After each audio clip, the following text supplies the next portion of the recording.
am amazed to have you join me today. Thank you for joining Food Literacy Center for our Food Literacy Friday cooking demo. Today we are making Chile Lime Street Corn with all the beautiful ears of corn on the cob that are fresh and flowing at our farmers markets. And you can get like 5 ears for $1. So this is such an affordable recipe to make. It's super easy. You need almost no kitchen equipment. You do need a stove or a grill, but you know, the amount of things standing between you and delicious are very few in this recipe. In fact, you don't really even need to follow the recipe. That is how easy this is, and I'm gonna walk you through all of that. So first, let's start with how to select corn on the cob. So I grew up in Illinois, and in Illinois, folks just saw a big stack of beautiful corn on the cob and they would throw those ears in their grocery basket and move along. Here in California, I see people picking them up and peeling it all the way back and checking every single ear of, every single kernel of corn, and that's actually not necessary.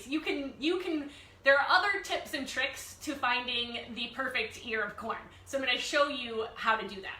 So first little thing that you look for is this white part. So you can see that this is getting a little bit dried because I bought this a few days ago and put it in my fridge, which dries it out.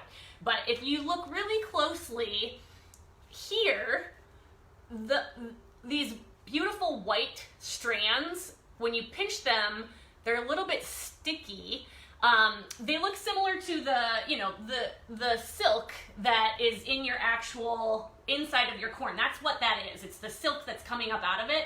So the more these turn dry and dark brown, that's the corn you want to avoid. But when they're nice and a little bit sticky and they're this sort of white color, that is a good ear of corn. You can also just feel with your thumb, and you can tell, I can feel plump, nice pieces of corn. Let's open this up and see if my tricks work, okay? So I'm gonna just peel this back. Oh my gosh, when I was a kid, I loved shucking the corn. That was always my job. I would just go out back and shuck it right in a pile in the backyard, and then I would throw that in the compost. But yeah, it's a great hands-on thing for kids because I can't think of a kid that doesn't enjoy doing it, and keeps them busy while you're getting the rest of the ingredients ready. So let's see. And again, you can do this in your home on the stove. Oh yeah, look at that. Look at all that nice, beautiful silk. And look at all those beautiful kernels. Well, the lighting is a little bit weird, but I can assure you, there are some big, nice kernels. So my little tips worked with this beautiful ear of corn. So you can do that same thing when you are out shopping and save your farmers the heartache of opening up every single ear of corn. All right, so now that we have a couple of shucked ears of corn, what we're gonna do is super easy. You're gonna turn on your stovetop, and this also works if you don't have a gas grill. You can just do this on your electric stovetop as well. I've done it on all of them. And we don't need it all the way up on high. What we want is a flame that is going to tickle our corn, not engulf it, right? So I'm gonna turn it to about medium high, just where the flames are beginning to tickle the top. And I'm gonna set my corn right down. Gotta get it balanced. There. So I'm just gonna set it on the actual stovetop grill. So if you've got a big, barbecue going, that's great. You can do this on your barbecue as well. Or you can just simply set it here. So what's gonna happen, you can see that I didn't do a perfect job of getting all of my silk off, and you hear that little pop? That's what you want to hear. So it's almost immediately we'll start doing this. So that is the flame tickling our corn, and it's beginning to caramelize and cook, and it's gonna be so good. So I give it a few pops and then I'll turn it. But as I was saying, these little silks that you see that I did not get off, totally fine, because as that flame begins to heat our corn, it's gonna just kind of dissolve those silks anyway. So you don't have to do a perfect job of getting every single piece of silk off, which is the other beauty to this way of cooking. So, oh, and sorry, I'm super brave, but you should use a tong when you are, and make sure you're using metal. So let me show you the difference in tongs, okay? These have plastic tips. I have used this plastic tipped tongs when I've made this recipe before, and guess what happens? The plastic melts because you are dealing with fire and a flame and a hot stove. So make sure that your tongs are metal tipped because they will not melt. So our corn has popped plenty, and you can see what's beginning to happen. It's gonna get those gorgeous grill marks, and you can let it pop less than that and it'll just be a more golden brown, or you can keep it on there till it chars a little bit like mine has and gets a little more of that dark black color, whichever makes you happy. So while that is continuing to cook, I will show you what we can do. So what we're gonna do is we're gonna bring out a bunch of different toppings for this. And we've listed some on our recipe that you can find at foodliteracycenter.org/curriculum and foodliteracycenter.org/recipes. And you'll find all of the supply lists and recipes and all the things that you need. So sounds like I need to turn this again, and I'll show you what it looks like, just a little less dark. Okay, and then I'm gonna scooch it up on the burner.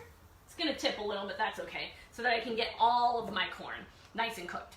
So, so what we're gonna do for this recipe is it's gonna be kind of like a corn on the cob buffet. You're gonna serve it so that people can put whatever toppings they want. So we gave you some sample toppings on our recipe, but you can totally use whatever topping sounds fun to you. So we have on there, we have chili powder, my favorite. This one is really known. When you find street corn from vendors that are selling it fresh on the little vendors on the street side, they are definitely putting chili powder, and that's the way I like it, with chili powder and lime.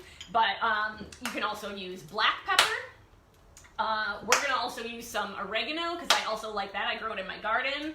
A little bit of salt. We're also gonna use olive oil, but think of fun things like cumin. You could add curry powder, whatever you think would go great with corn. You should pull out those spices, because the whole point of this is being a food adventurer, trying new things and tasting new combinations. So we're gonna put all of those in little dishes, and we're also going to get some citrus. So I've sliced a lime. You cannot find those at our farmers markets right now, but you can find other types of citrus. You can find like these Bear's limes. This is one that I grow in my yard. So you can find those. You can find, sometimes you can find Mexican limes at our farmers markets. And I also have right now these ginormous lemons also growing in my yard right now. So I'm gonna turn my corn again. Almost done. See how quickly this goes? And so what I'll do when I'm making this at home is I'll fire up all 4 burners and get an ear going on each one. It would be a little bit loud if I did that for you to hear me, so I am only cooking the one a piece right now, but you could totally do that. I do that all the time. So I'm gonna actually use some lemon juice on mine because I have this gorgeous lemon, so why would I not use it? So you're gonna, either use your claw or your tunnel to slice your citrus, and they're so juicy right now. Gonna turn my corn, really getting going, and I'm gonna put it flat side down so it's not wiggling all around. I want flat side down. All right, I'm gonna do it actually one more time because this is a giant lemon, and that way I have a squeezable, so you could cut a bunch of wedges and put those on a plate to serve this. So I'm gonna get my serving plate because I am ready to make my beautiful street corn. All right, so I'm gonna, safety first, turn off my burner.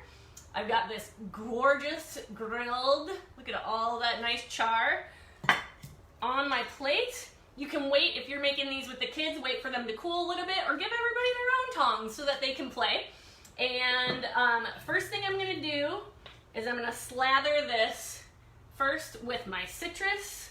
And again, this didn't, the end didn't go on the burner, so it's actually pretty cool. But otherwise you could use your tongs. So first, drizzling my citrus all over. I'm gonna use 2 because I really love the flavor of citrus on fresh corn. Those 2 pair so well together. I mean, you could even use oranges if that's what you have. Doesn't really matter. Whatever sounds fun, give it a try. I'm gonna maybe even use lime and lemon because I've got them, and why not? And I love them. There we go. All right. So now I've got a nice, awesome drizzle of citrus juice. Now I'm gonna go with olive oil. Oh, look at that golden olive oil all over my beautiful corn. And I've got my plate underneath to catch all the drippings. And now I can go and play with all of my various spices. So I'm gonna take some oregano, it's dried oregano, and pinching that in my fingers. Oh, the smell. And just spin your corn, throw those spices down. I'm gonna use some black pepper as well, because I like that. And some people may say, good, I'm good, that's plenty for me. Stop there. I'm gonna keep going. I'm gonna do just a pinch of salt. I don't need much because I feel like everything else has so much flavor. And then I'm gonna really have some fun with my chili powder. I'm going straight from the bowl. I don't recommend this unless you want a lot. Otherwise, I would pinch this with your fingers. But I want all the chilies. So I'm putting it straight on there. And this, my friends, is Chile Lime Street Corn, straight off the grill, inside our houses, ready for my mouth. Oh my gosh, I can't wait. I want to keep eating it.